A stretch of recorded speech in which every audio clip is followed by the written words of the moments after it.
Hey, thanks for watching another episode of Genuine Questions.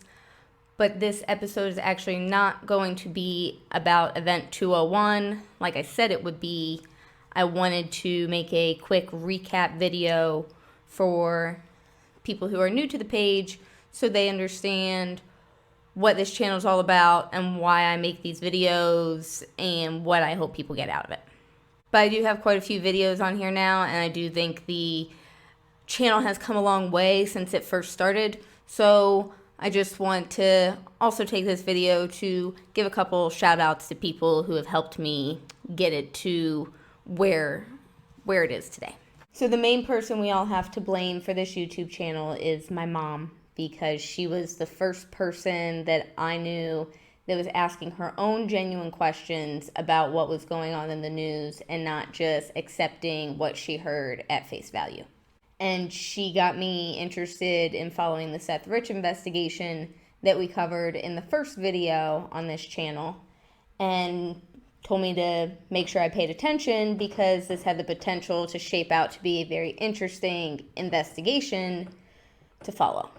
And obviously she was right, because it's now almost 6 years later and there are still unanswered questions surrounding that case, and it's opened up a lot of new genuine questions regarding the credibility of law enforcement and politicians and the media, and whether we can trust them to accurately and thoroughly investigate and report on cases that potentially jeopardize their self-interests. I get told a lot that I'm super into politics, and it's hard to argue with people on that, so I don't. But I really don't see myself that way, because I don't truthfully care about politics. I am concerned about propaganda, because it destroys people's relationships and can manipulate good people into doing very bad things. And since there's a lot of overlap between politicians and propaganda, unfortunately, I do have to pay quite a bit of attention to it.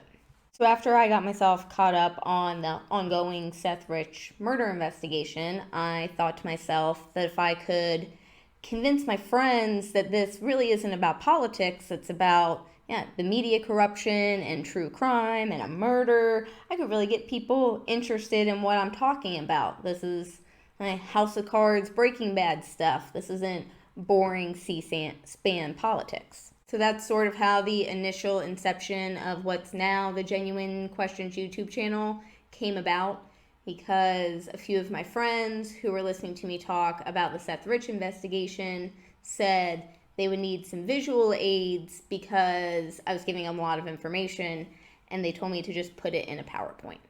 So we had a lot of fun doing that for a while, but as the news cycle progressed, I remained skeptical of the credibility of these politicians and news organizations.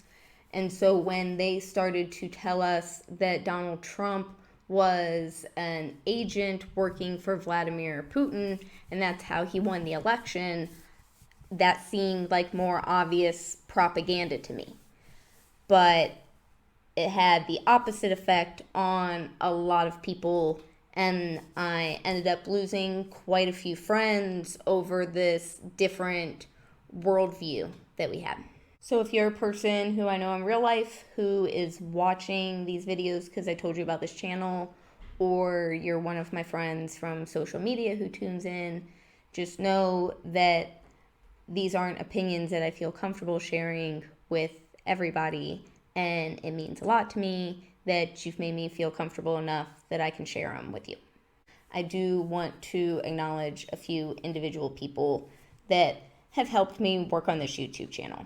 I'll be the first to admit that the quality of these videos when I first started, when I was just recording myself on Zoom, were pretty unwatchable.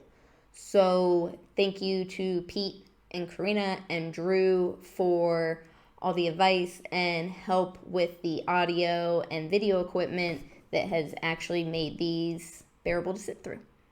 I think everybody appreciates that very much.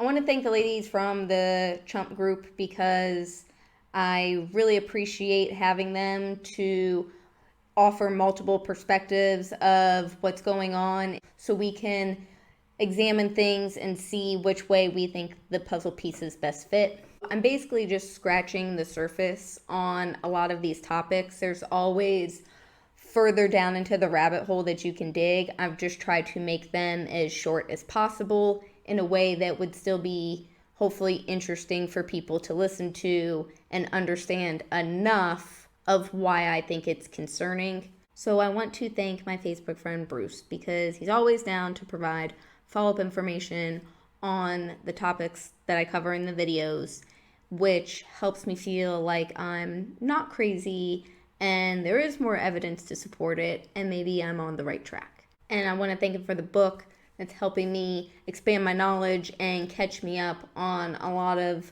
other shady things the Bush family has been involved in. I want to thank Elisa and Tyler because without those two, I never would have realized that people might be interested in hearing me talk about this and for convincing me to actually record these as videos instead of just writing things down in my diary.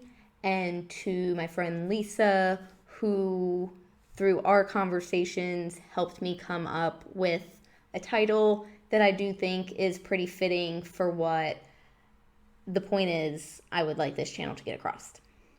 And lastly, I want to say thanks to Patrick because there's nobody on earth who had to spend more time listening to C-SPAN clips of Trey Gowdy with me than he did and listen to me talk about Hillary's emails and Benghazi at a time where I didn't think a lot of other people would be interested.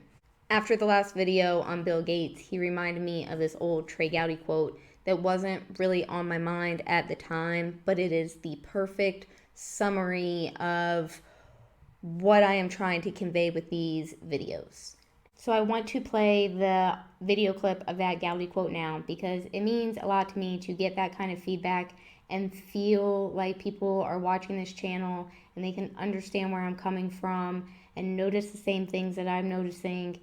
You and I both know intent is really difficult to prove. Very rarely do defendants announce, on this date, I intend to break this criminal code section.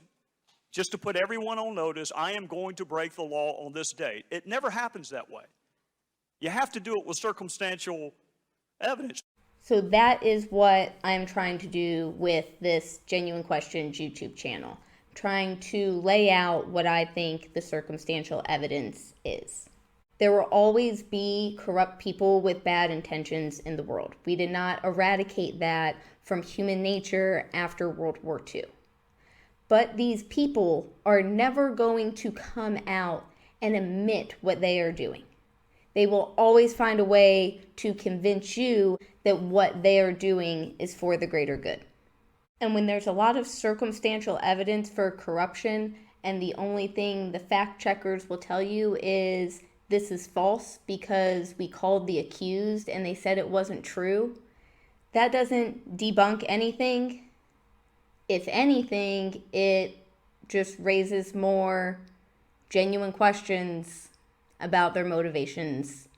But I think it's clear that the circumstantial evidence shows that whatever their motivations are, whatever they are really up to, they're not telling us the truth about it.